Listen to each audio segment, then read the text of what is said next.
Hello friends, welcome to Sangeetha's food gallery. നമുക്കിന്ന് സദ്യ സ്റ്റൈലിലുള്ള അവിയൽ എങ്ങനെയാണ് ചെയ്യുന്നതെന്ന് നോക്കാം. ഇത് ചെയ്യാനായിട്ട് ഒരു കടായി ചൂടാക്കാനായി വെച്ചിട്ടുണ്ട്. ഇതിലേക്ക് 2 ടേബിൾ സ്പൂൺ വെളിച്ചെണ്ണ ചേർത്ത് കൊടുക്കാം. ഇനി ഇതിലേക്ക് കട്ട് ചെയ്ത് വെച്ചിട്ടുള്ള വെജിറ്റബിൾസ് ചേർത്ത് കൊടുക്കാം. ചേന,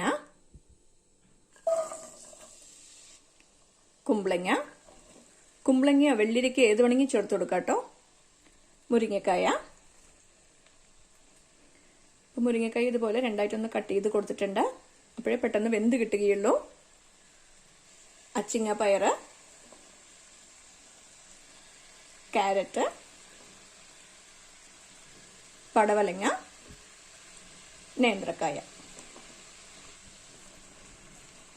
ഇതിന്റെ അളവൊക്കെ ഞാൻ ഡിസ്ക്രിപ്ഷൻ ബോക്സിൽ കൊടുക്കുന്നുണ്ട് കേട്ടോ. ഇനി ഇതിലേക്ക് 1/2 ടീസ്പൂൺ മഞ്ഞൾപ്പൊടി ചേർത്ത് കൊടുക്കാം. 1 ടീസ്പൂൺ മുളക് പൊടി ചേർത്ത് കൊടുക്കുന്നുണ്ട്. ആവശ്യത്തിന് ഉപ്പ് ചേർത്ത് കൊടുക്കാം. നന്നായിട്ട് ഇതൊന്ന് യോജിപ്പിച്ച് കൊടുക്കണം. ഇതൊക്കെ നന്നായിട്ട് യോജിപ്പിച്ച് കൊടുത്തിട്ടുണ്ട്. ഇനി ഇതിലേക്ക് ചെറുതായിട്ടൊന്ന് വെള്ളം തെളിച്ചു കൊടുക്കണ്ട. ഞാൻ വെള്ളം ഒഴിച്ചു കൊടുക്കുന്നില്ല, ചെറുതായിട്ട് തെളിച്ചു കൊടുക്കണ്ടേ ഉള്ളൂ. ഇതൊക്കെ നന്നായിട്ട് മിക്സ് ചെയ്ത് കൊടുത്തിട്ടുണ്ട്. ഈ തീ മീഡിയം ഫ്ലെയിമിലാക്കി വെക്കുക. ഇത് അടച്ചു വെച്ചിട്ട് വേവിച്ചെടുക്കണം. ഇത് ഇടയ്ക്കൊന്ന് ഇളക്കി കൊടുക്കണം കേട്ടോ. ഇപ്പൊ ഞാൻ എടുത്തിരിക്കുന്നത് നോൺ സ്റ്റിക് പാത്രമായതുകൊണ്ട് ഇത് ഒട്ടിപ്പിടിക്കില്ല. അവിയലുണ്ടാക്കാനായിട്ട് എപ്പോഴും ചുവട് കട്ടിയുള്ള പാത്രം വേണം കേട്ടോ എടുക്കാൻ. നിങ്ങൾക്കിപ്പോൾ കായയുടെ വേവ് പോരാന്ന് തോന്നുകയാണെങ്കിൽ കുറച്ച് വെള്ളം ചേർത്ത് കൊടുക്കാം കേട്ടോ. ഇത് വീണ്ടും അടച്ചു വെച്ചിട്ട് വേവിക്കാം.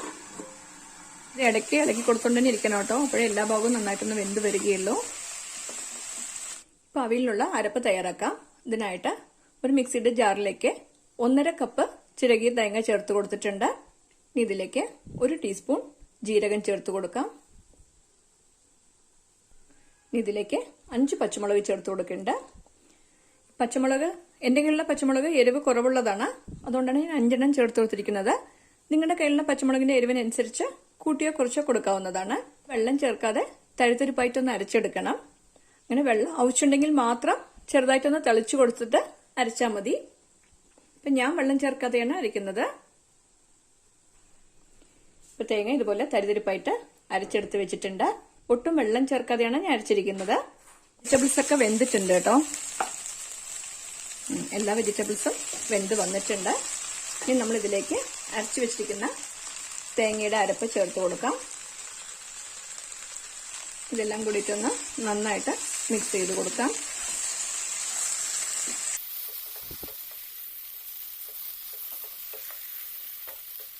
നിങ്ങളുടെ കയ്യിൽ മാങ്ങ ഉണ്ടെങ്കിൽ ഒരു ചെറിയ കഷ്ണം കട്ട് ചെയ്തിട്ട് ചേർത്ത് കൊടുക്കാം കേട്ടോ. ഇനിയും ടേസ്റ്റ് ആയിരിക്കും. ഇപ്പൊ മാങ്ങ കിട്ടിയില്ല, അതുകൊണ്ടാണ് ചേർത്ത് കൊടുക്കാത്തത്. ഇതൊക്കെ നന്നായിട്ട് യോജിപ്പിച്ച് കൊടുത്തിട്ടുണ്ട്.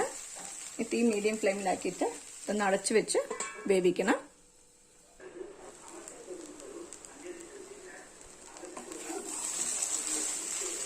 ഇതൊക്കെ നന്നായിട്ടൊന്ന് യോജിച്ച് വന്നിട്ടുണ്ട്. ഇതിലേക്ക് 1/2 കപ്പ് തൈര് ചേർത്ത് കൊടുക്കുന്നുണ്ട്. ഇതൊന്ന് മിക്സ് ചെയ്ത് കൊടുക്കാം.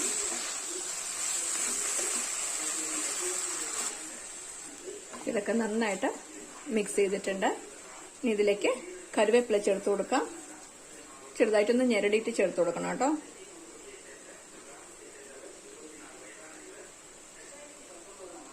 ഇതിലേക്ക് 2 ടേബിൾ സ്പൂൺ പച്ചവെളിച്ചെണ്ണ ചേർത്ത് കൊടുക്കുന്നുണ്ട്.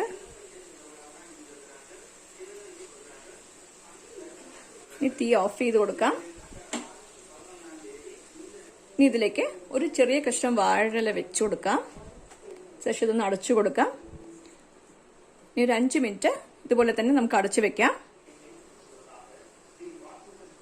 വാഴയിലയുടെയും അവിയലിന്റെ ഒക്കെ ചേർന്ന് നല്ലൊരു മണമാണ് കേട്ടോ.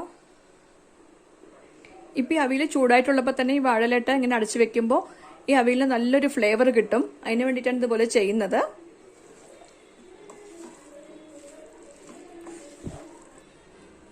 കണ്ടില്ലേ, അടിപൊളി ടേസ്റ്റിൽ നമ്മുടെ അവിയൽ റെഡി ആയിട്ടുണ്ട്.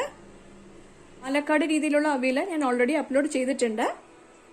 സദ്യ സ്പെഷ്യൽ അവിയൽ റെഡി ആയിട്ടുണ്ട്. നിങ്ങളും ഈ റെസിപ്പി ട്രൈ ചെയ്ത് നോക്കണം. ഇഷ്ടമായെങ്കിൽ ലൈക്ക് ചെയ്യാനും ഷെയർ ചെയ്യാനും സബ്സ്ക്രൈബ് ചെയ്യാനും മറക്കരുത്. നിങ്ങളുടെ ഫീഡ്ബാക്ക് അറിയിക്കും വേണം. Thanks for watching.